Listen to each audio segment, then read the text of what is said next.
Hey there, YouTube.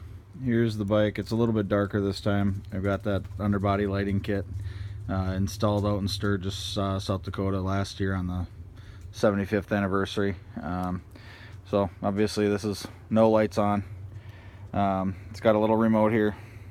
Don't know if you can see it. 4 little buttons. It's got a flashing mode, kind of like a fade in and out mode, and then a steady mode. Steady mode's got 3 different light intensities. Flashing, there's probably 5 or 6 different flashing patterns, and the fade in and out mode is pretty. There's only one setting for that. So we'll start off with the steady modes, and there it is, super bright. From the front of the bike, it looks pretty cool. You can kind of see it on the ground, and they've got it installed up underneath the front fender, underneath the saddlebags, around the suspension of the rear of the bike, and then they've got it up around the top of the tank. Here's another intensity. That's level 2, and then level 1. This is the dimmest. Live here in Minnesota, so technically it's illegal. I haven't had any problems with having it on riding, particularly when it's steady. I've heard of people getting in trouble when they've got it on the flashing mode, which I'll do next year. So here's the first pattern to make it flash. Kind of give you an all-around look here. Here's a second pattern.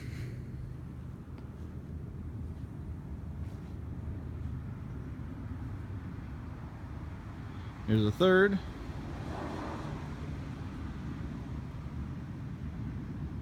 Here's a fourth. Here's a fifth. It's kind of an odd one. Sixth. And then, yeah, so 6 patterns. 7th button press, we're back to what it was before. And then finally, here's this fade in and out. Personally, it's my favorite. Roll up to the bar or to, wherever you're going, just kind of leave this on.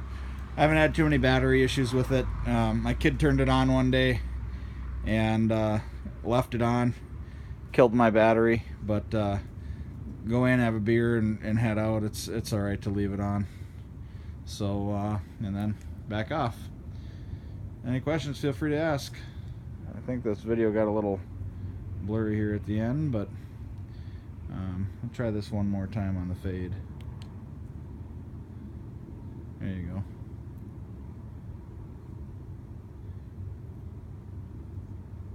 So yeah, there you have it. Underbody lighting. Yeah, I had this professionally done out in Sturgis. I'll be honest with you. The little radio transceiver you can get probably for $40 on Amazon. It's just they just use a generic lock and unlock, and then they tie it in to some basic functionality. The LED lighting itself, you can buy it on a strip or a roll rather, that's probably, I don't know, 10 meters for $14. And then it's the kind that you can cut, and you can put the ends on wherever you want it, so you can cut it into pieces. In this case, they just soldered it on, so they didn't use any of the ends. And then they wired it all back into that control module. And then they provided these 2 remotes. So I paid $350 for it out in Sturgis. You could probably do it yourself if you're electrically inclined for probably $60 with some patience, and you might even do a better job just because you've got some more time and whatnot. Those guys out in Sturgis are really looking to push it through, but I've been happy with it. It's a good deal. So hit me up later.